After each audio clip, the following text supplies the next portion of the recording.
রবিউল আউয়াল মারামারি করবেন না, জীবনেও না। কেন করবেন ভাই? সব তো নবীর উম্মাহ। ছোট্ট একটা বিষয় নিয়ে ইখতিলাফ করে, মারামারি করে, বিভক্তি তৈরি করে ফেলেছেন। আমি আপনাদেরকে সহজ সিস্টেম বলে দিই, কোনো মারামারি নাই। আল্লাহ নবী সাল্লাল্লাহু আলাইহি ওয়াসাল্লামের জন্মের আনন্দ কিভাবে প্রকাশ করবেন? সহজ, যেভাবে রাসূল সাল্লাল্লাহু আলাইহি ওয়াসাল্লাম করেছেন। রাসূল সাল্লাল্লাহু আলাইহি ওয়াসাল্লাম কিভাবে করেছেন এটা হাদিসে দেখেন, পেয়ে যাবেন। এত দূরে যাওয়ার দরকার নাই, খুদ মুসলিম শরীফে পাবেন। মুসলিম শরীফ তো হাদিসের প্রসিদ্ধ কিতাব। সে হাদিসের প্রসিদ্ধ কিতাবে আছে হযরত আবু কাতাদা আনসারী রাদিয়াল্লাহু তাআলা থেকে হাদিস এসেছে যে আল্লাহ নবী সাল্লাল্লাহু আলাইহি ওয়াসাল্লাম সপ্তাহের প্রত্যেক সোমবারে রোজা রাখতেন। প্রত্যেক সোমবারে। হযরত আবু কাতাদা আনসারী রাদিয়াল্লাহু তাআলা বলেন, সুইলা আন সিয়াম ইয়াউমিল ইসনাইন, আল্লাহ নবী সাল্লাল্লাহু আলাইহি ওয়াসাল্লামকে প্রত্যেক সোমবারে রোজা রাখা সম্পর্কে জিজ্ঞাসা করা হলো যে আপনি প্রত্যেক সোমবারে কেন রোজা রাখেন? আল্লাহ নবী সাল্লাল্লাহু আলাইহি ওয়াসাল্লাম তিনটা কারণ বলেছেন।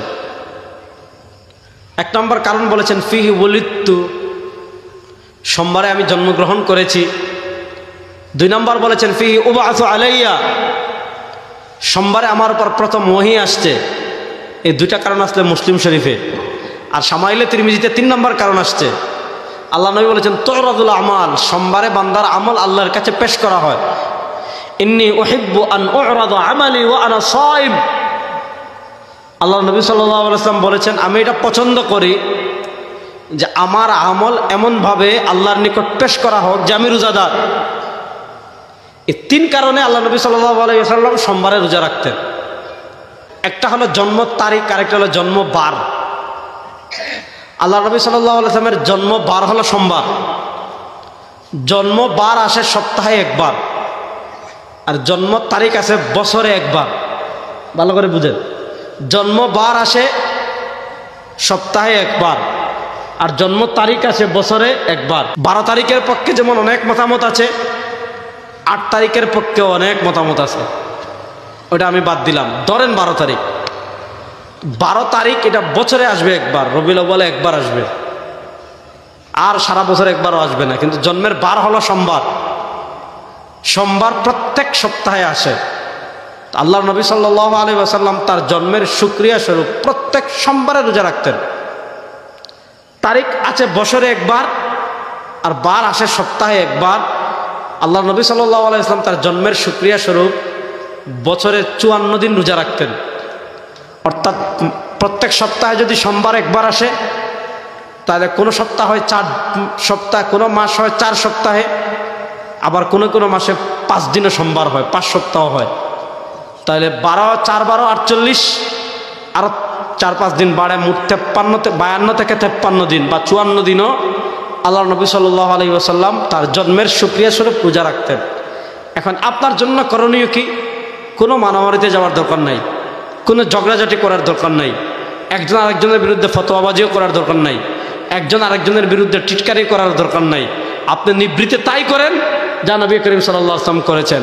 কারণ ফালা ওয়া রাব্বিকা লা ইউমিনুনা হাত্তা ইউহাক্কিমুকা ফীমা শাজারা বাইনাহুম সুম্মা লা ইয়াজিদু ফি আনফুসিহিম হারাজাম মিম্মা কাযাইতা ওয়া ইউসাল্লিমু তাসলিমা। আল্লাহ কোরআনে স্পষ্ট ভাষায় বলেছেন, ইয়া আইয়ুহাল্লাযীনা আমানু লা তুকাদ্দিমু বাইনা ইয়াদাইল্লাহি ওয়া রাসূলি। আল্লাহ এবং তার রাসূল সাল্লাল্লাহু আলাইহি ওয়াসাল্লামকে ওভারটেক করে সামনে যাওয়া যাবে না। আল্লাহ পবিত্র কোরআনে স্পষ্ট ভাষায় বলেছেন, মা তাকুমুর রাসূল ফাখুযু, রাসূল সাল্লাল্লাহু আলাইহি ওয়াসাল্লাম যা করেছেন তা আঁকড়ে ধরো। তিনি কি করেছেন? প্রত্যেক সোমবারে রোজা রেখেছেন। এখন উম্মার জন্য করণীয় কি? খুব সহজ, সিম্পল হিসাব। উম্মার জন্য করণীয় হলো তাই করা যা নবী করিম সাল্লাল্লাহু আলাইহি ওয়াসাল্লাম করেছেন। নবী করিম সাল্লাল্লাহু আলাইহি ওয়াসাল্লাম কি করেছেন? প্রত্যেক সোমবারে রোজা রেখেছেন। সুতরাং আল্লাহ নবীর জন্মের শুকরিয়া স্বরূপ সারা বছর না পারি, অন্তত রবিউল আউয়ালে যে কয়টা সোমবার আসবে, এই সোমবারে আমরা প্রত্যেকে রোজা রাখার চেষ্টা করব তো ইনশাআল্লাহ। কারা কারা করবেন দেখি হাত তুলেন তো। দেখেন আল্লাহ নবী সাল্লাল্লাহু আলাইহি ওয়াসাল্লাম প্রসিদ্ধ হাদিস, কুল্লু উম্মতি ইয়াদখুলুনাল জান্নাহ ইল্লা মান আবা, যারা আমাকে অস্বীকার করবে তারা সব জান্নাতে প্রবেশ করবে। কিলা মান আবা ইয়া রাসূলুল্লাহ, কারা অস্বীকার করে? মান আতাআনি দাখালাল জান্নাহ, যারা রাসূলুল্লাহ সাল্লাল্লাহু আলাইহি ওয়াসাল্লামের আনুগত্য করবে তারা জান্নাতে প্রবেশ করবে। আনুগত্য মানে কি? তিনি যা করেছেন তা করা, আর তিনি যা করতে নিষেধ করেছেন তা থেকে বেঁচে থাকা, এটাই তো আনুগত্য। যুবকদেরকে বলবো প্রত্যেক সোমবারে রোজা রাখবেন। বলেন প্রত্যেক সোমবারে রোজা রাখার চেষ্টা করবেন তো ইনশাআল্লাহ? প্রত্যেক সারা বছর যদি না পারেন তো রবিউল আউয়াল যখন আসবে প্রত্যেক সোমবার রোজা রাখার চেষ্টা করবেন। এটি একমাত্র রাসূলুল্লাহ সাল্লাল্লাহু আলাইহি ওয়াসাল্লামের জন্ম উপলক্ষে সুন্নাহসম্মত আমল।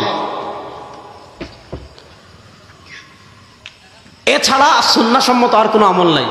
ওগুলা করা জায়েজ আছে কিনা ওইটা নিয়ে আলেমদের ভিতর দ্বন্দ্ব আছে, ওইদিকে আমি গেলামই না। এবার আসেন পরের প্রসঙ্গে। করণীয় কি এটা বললাম। আজকে এই উম্মাহ যতটা না আবেগে চলে তার থেকে বেশি, মানে যতটা না দলিলে চলে তার থেকে বেশি আবেগে চলে। দেখেন আল্লাহ তাআলা আমাদের জন্য জীবনের সব ক্ষেত্রে আদর্শ বানিয়েছেন নবীকে। এই যুবকরা ভালো করে কান করে খাড়া করে শুনবেন, যে কয়েকটা সংক্ষিপ্ত সময় কয়েকটা কথা বলে চলে যাব। আল্লাহ তাআলা আমাদের জন্য জীবনের সব ক্ষেত্রে লাকাদ কানা লাকুম ফি রাসূলিল্লাহি উসওয়াতুন হাসানা, এই ব্যাপারে কত আয়াত আছে, সব আয়াত তো পড়বো না, এটা প্রসিদ্ধ আয়াত এজন্য পড়লাম। আমরা আজকে পৃথিবীতে অধপতিত হওয়ার, পৃথিবীতে নির্যাতিত হওয়ার, পৃথিবীতে নিষ্পেষিত হওয়ার একটাই কারণ, রাসূল করিম সাল্লাল্লাহু আলাইহি ওয়াসাল্লাম যে আদর্শ আমাদের কাছে রেখে গিয়েছেন সেই আদর্শ থেকে আমরা হাজার মাইল দূরে সরে গিয়েছি।